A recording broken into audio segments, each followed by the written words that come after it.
እሺ ዮሐንስ ወንጌል ምዕራፍ 5 እናወጣለን። ከዚያ በኋላም የአይሁድ በዓል ነበር። ኢየሱስም ወደ ኢየሩሳሌም መጣ። ዮሐንስ ወንጌል ምዕራፍ 5 ማካፍላችሁ ርዕስ ፈዋሹ ኢየሱስ መጥቷል። አጠገባችሁ ያለው ሰው ፈዋሹ ኢየሱስ መጥቷል። ፈዋሹ ኢየሱስ መጥቷል በሉ። በኢየሩሳሌምም በበጎች በር አጠገብ በዕብራይስጥ ቤተሳይዳ የምትባል አንዲት መጥመቂያ ነበረች። 5 መመላለሻ ነበራት። እቺ መመላለሻ ሚላት 5 በር ነበራት ነው የሚለው። 5 በር ነበራት። ከዛስ በእነዚህም ውስጥ የውሃውን መንቀሳቀስ እየጠበቁ በሽተኞችና እውሮች፣ አንካሳዎች፣ ሰውነታቸውም የሰለለ ብዙ ሕዝብ ይተኛ ነበር።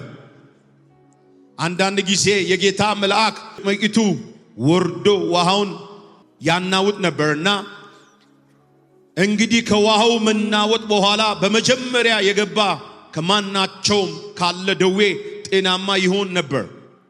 በዚያን ከ38 ዓመት ጀምሮ የታመመ አንድ ሰው ነበር። 3 ጊዜ ነበር ይላል። 38 ዓመት የታመመ ሰው ነበር ይላል። ከዛስ ኢየሱስ ይህን ሰው ተኝቶ ባየ ጊዜ እስካሁን ብዙ ዘመን እንደነበረ አውቆ ልትድን ትወዳለንህ? ጥያቄ ምልክት። ልትድን ትወዳለንህ አለው።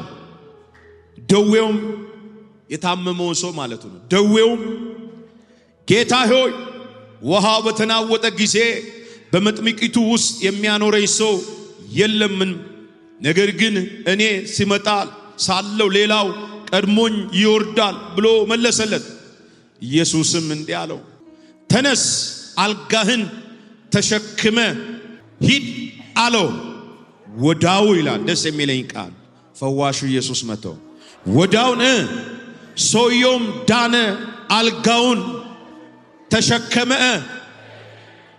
ተሸክሞ አጠገባችሁ ያለውን ሰው ዛሬ ያንተ ነገር መሄድ ይጀምራል በሉ። ከጎናችሁ ያለው ሰው ከግራችሁ ከቀኛችሁ ያለው ገፋ ያረጋት ያንተ ነገር መሄድ ይጀምራል በሉ።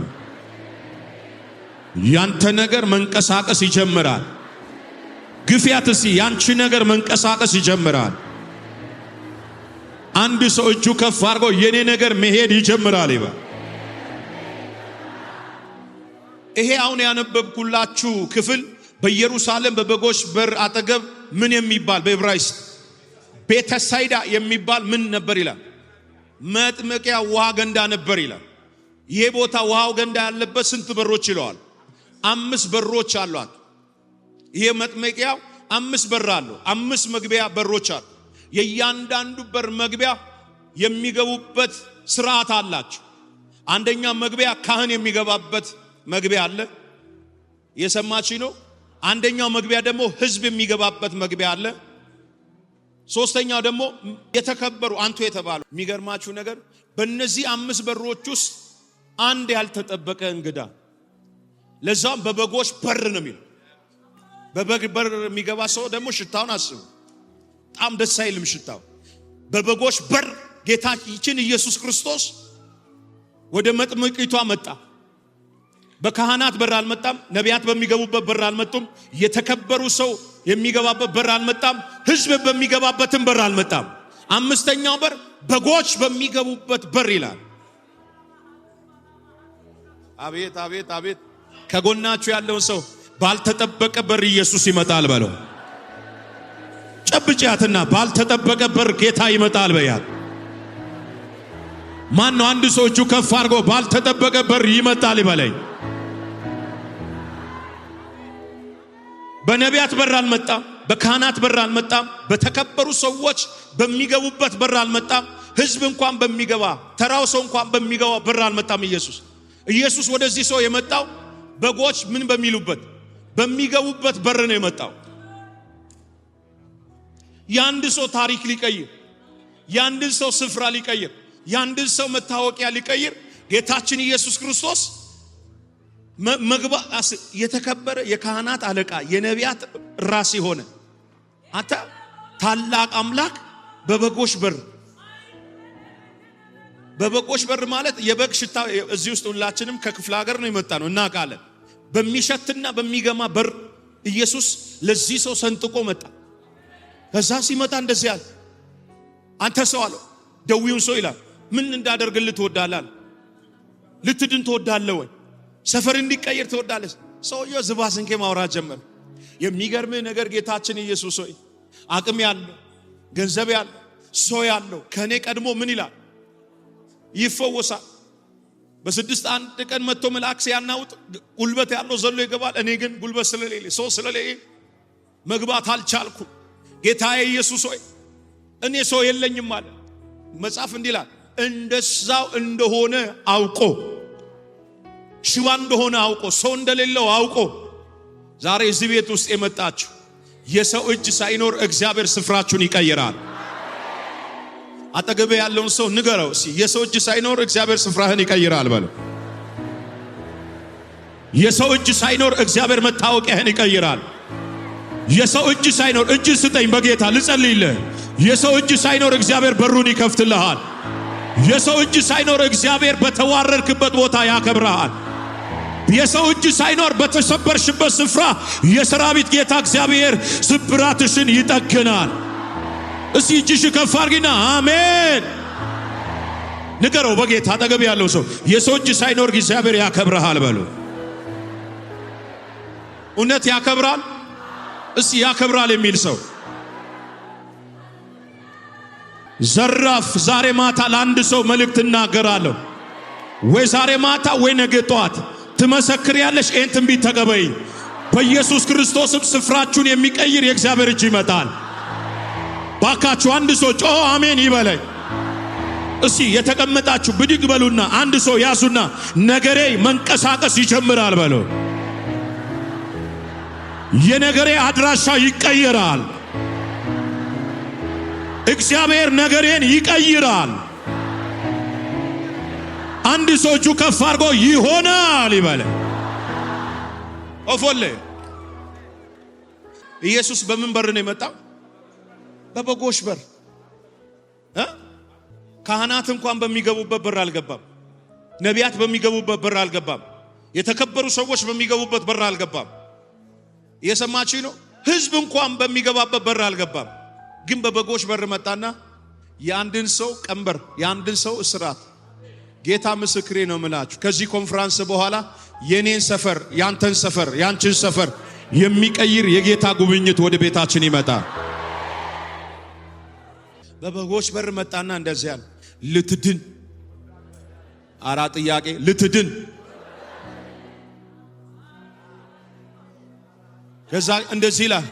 ሰውየው እንደዛ እንደሆነ እንዳለ አውቆ የሚለው ቃል በጣም ህይወቴን የነካው ቃል ስለሆነ ልንገራችሁ። ለካ 38 ዓመት እንደሆነው ኢየሱስ ያውቅ ነበር። ሰው እንደሌለው ያውቅ ነበር። ኢየሱስ የሚያግዘው እንደሌለ ያውቅ ነበር።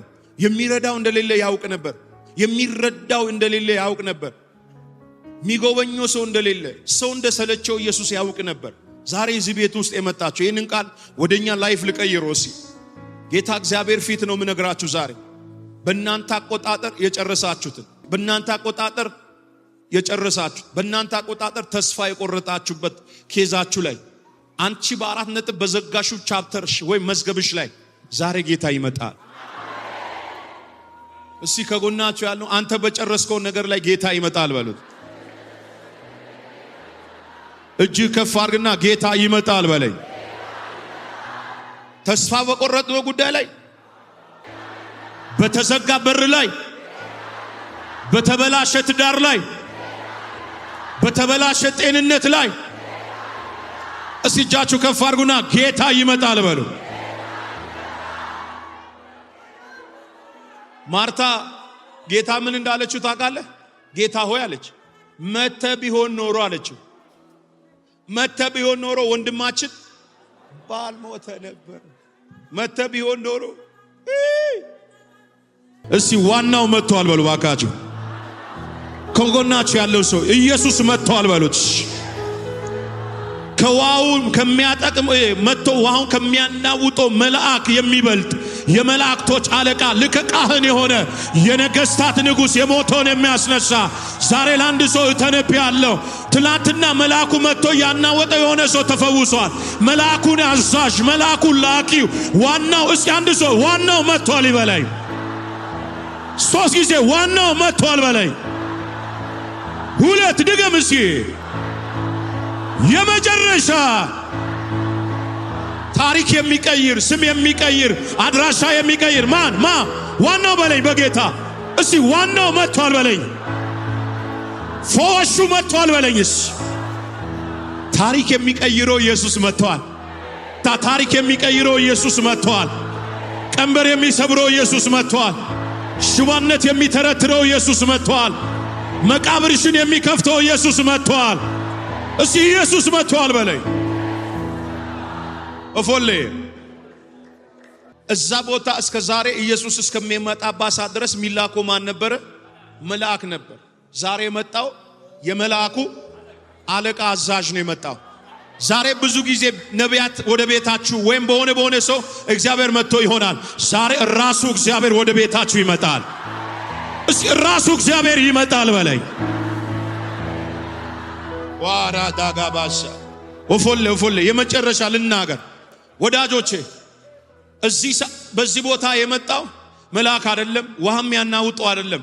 የመጣው የመላእክቶች አለቃ አዛዥ ማን ይባላል? ኢየሱስ። እስቲ ከጎናችሁ ያለው ኢየሱስ ይመጣል በለው።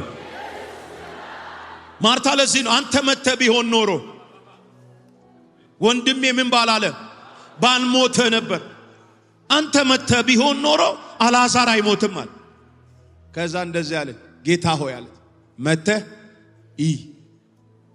እንዲህ ብላችሁ የመጣችሁ ጌታ ሆይ መተ የኔን ችግር መተ የኔን ነገር ያላችሁ ዛሬ ለእናንተ መልእክት አለኝ። በር ዘግተሽ የጮሽን ያለቀሽን ነገር ጌታ መጥቶ ያያል። ተዘጋጅታችኋል? እስቲ አንድ ሰው ዋናው ኢየሱስ መጥቷል በሉ። ከዚህ ፕሮግራም በኋላ የቆሙ ቀጣር ስታክ ያደረጉ ነገሮች መንቀሳቀስ ይጀምራል። እግዚአብሔር ቤታችሁ ውስጥ ህይወታችሁ ውስጥ ሰው ሊረዳና ሊፈውሰው ያልቻለው ዋና ነገራችሁ ዛሬ ይፈወሳል። እስቲ እጃችሁ ከፍ አድርጉና ሶስት ጊዜ ፈዋሹ ኢየሱስ መጥቷል በሉ። ሁለት የመጨረሻ ጠላቴ ስማ በሉ አንዴ ፈዋሹ ኢየሱስ መጥቷል።